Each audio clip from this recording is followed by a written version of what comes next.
हैं वो जो ओबीसी को एनएफएस घोषित करते हैं? क्यों खाली हैं? आप जवाब दीजिए इस बात का। कौन बेईमान है जो ओबीसी को उनके हक और उनको अधिकार से वंचित कर रहा है? इन्होंने एक नया फिल्टर लगा दिया है, एनएफएस, नॉट फाउंड सुटेबल। देश के हर दूसरा आदमी ओबीसी है और इन लोगों को एक काबिल ओबीसी नहीं मिलता, सुटेबल नहीं मिलता, इनको कोई उपयुक्त नहीं लगता। कौन लोग हैं वो जो ओबीसी को एनएफएस घोषित करते हैं? अरे 10 साल पहले नहीं थे तो क्या आप भी वही आना चाहते हैं जहां 10 साल पहले थे? संजय जी, आप 10 साल पहले यहाँ आए हैं।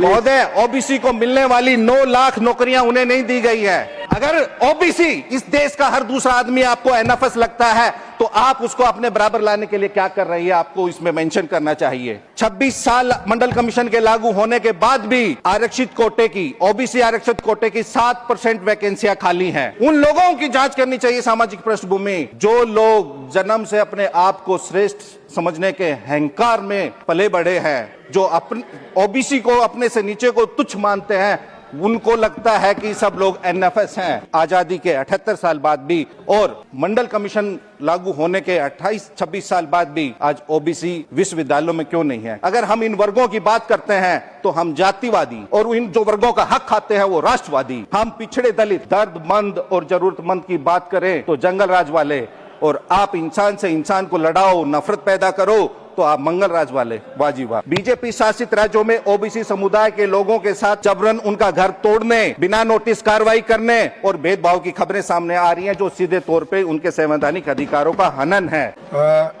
श्रीमान संजय यादव जी, 6 मिनट। धन्यवाद उपसभापति महोदय। महामहिम राष्ट्रपति के धन्यवाद प्रस्ताव के विरोध में बोलने के लिए मैं खड़ा हुआ हूं।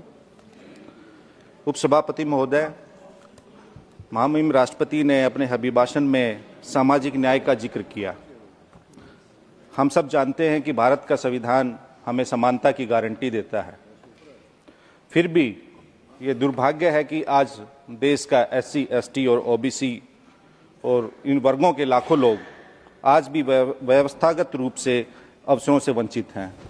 उपसभापति महोदय, हम कबीर साहब के अमर देशवा और संत रविदास के बेगमपुरा की परिकल्पना तथा धन्ना भक्त, नामदेव छिपा, सेन भक्त, संत दादू पलटू, संत शिवदयाल शालिग्राम के सौहार्द, न्याय, समता के दर्शन और वैचारिकी को मानने वाले लोग हैं। अफसोस है कि आज देश के करोड़ों वंचित, उपेक्षित, उपहासित, उत्पीड़ित, वांछित, लांछित लोग और इन लोगों के लिए सामाजिक न्याय एक सपना बन के रह गया है। आज शोषक और शासक दोनों ही सामाजिक न्याय की बातें कर रहे हैं, सामाजिक न्याय की भाषा का प्रयोग कर रहे हैं।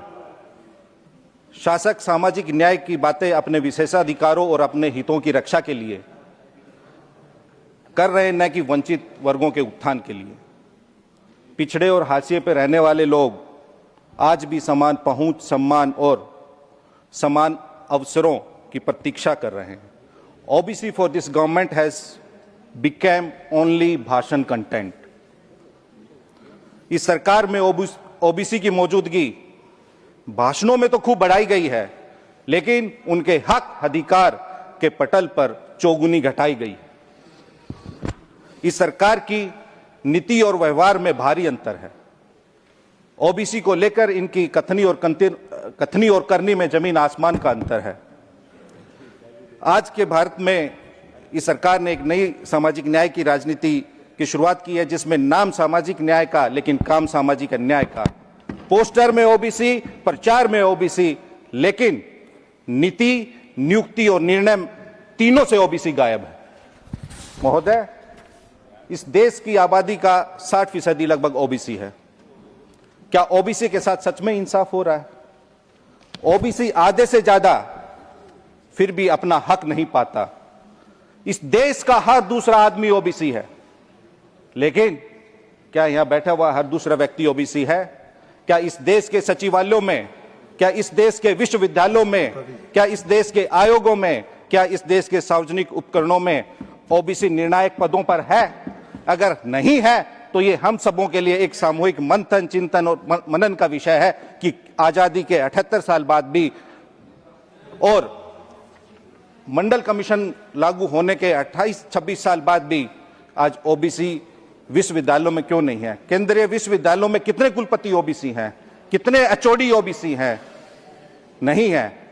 यूजीसी की अपनी रिपोर्ट है कि पिछड़े ओबीसी विद्यार्थियों पे ओबीसी आप अरे 10 साल पहले नहीं थे तो क्या आप भी वही आना चाहते हैं जहां 10 साल पहले थे? माननीय संजय जी आप इधर 10 साल बोले। पहले यहां आए हैं। महोदय, ओबीसी को मिलने वाली 9 लाख नौकरियां उन्हें नहीं दी गई है। अगर आप ओबीसी बैकलॉग की बात करेंगे तो 9 लाख से अधिक ओबीसी बैकलॉग है। 26 साल मंडल कमीशन के लागू होने के बाद भी आरक्षित कोटे की, ओबीसी आरक्षित कोटे की 7% वैकेंसियां खाली हैं। क्यों खाली हैं? आप जवाब दीजिए इस बात का। कौन बेईमान है जो ओबीसी को उनके हक और उनके अधिकार से वंचित कर रहा है? इन्होंने एक नया फिल्टर लगा दिया है, एनएफएस, नॉट फाउंड सुटेबल।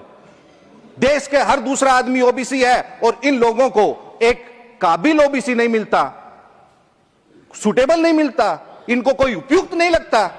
कौन लोग हैं वो जो ओबीसी को एनएफएस घोषित करते हैं? महोदय, उन लोगों की सामाजिक पृष्ठभूमि देखनी चाहिए, उन लोगों की जांच करनी चाहिए, सामाजिक पृष्ठभूमि जो लोग जन्म से अपने आप को श्रेष्ठ समझने के अहंकार में पले बढ़े हैं, जो अपने ओबीसी को अपने से नीचे को तुच्छ मानते हैं, उनको लगता है कि सब लोग एनएफएस हैं।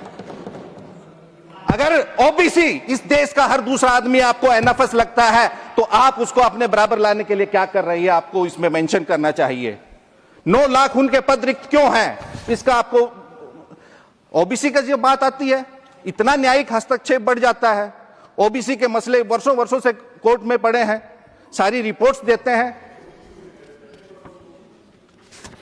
महोदय, बीजेपी शासित राज्यों में ओबीसी समुदाय के लोगों के साथ जबरन उनका घर तोड़ने, बिना नोटिस कार्रवाई करने और भेदभाव की खबरें सामने आ रही हैं जो सीधे तौर पे उनके संवैधानिक अधिकारों का हनन है। शासित वर्ग, विशेष रूप से पिछड़े, दलित और वंचित अभी भी न्याय की प्रतीक्षा कर रहे हैं।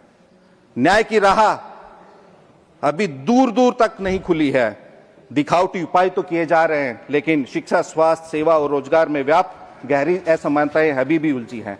आइए हम सब सामूहिक रूप से स्वयं से पूछे, क्या हमने वास्तव में 78 साल में इस देश में वंचित, उपेक्षित, उत्पीड़ित, उपासित, वांछित, लांछित वर्गों के इन लोगों के लिए समान अवसर पैदा किए हैं?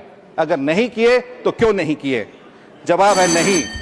हम अगर इनकी बात कर, महोदय मैं अपनी बात खत्म कर रहा हूं, अगर हम इन वर्गों की बात करते हैं तो हम जातिवादी, और इन जो वर्गों का हक खाते हैं वो राष्ट्रवादी।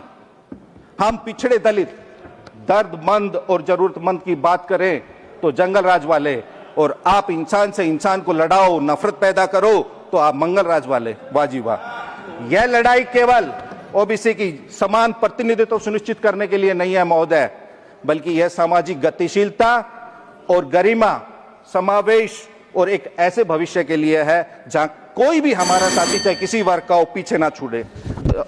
आप समय देने के लिए महोदय बहुत बहुत धन्यवाद। धन्यवाद संजय जी।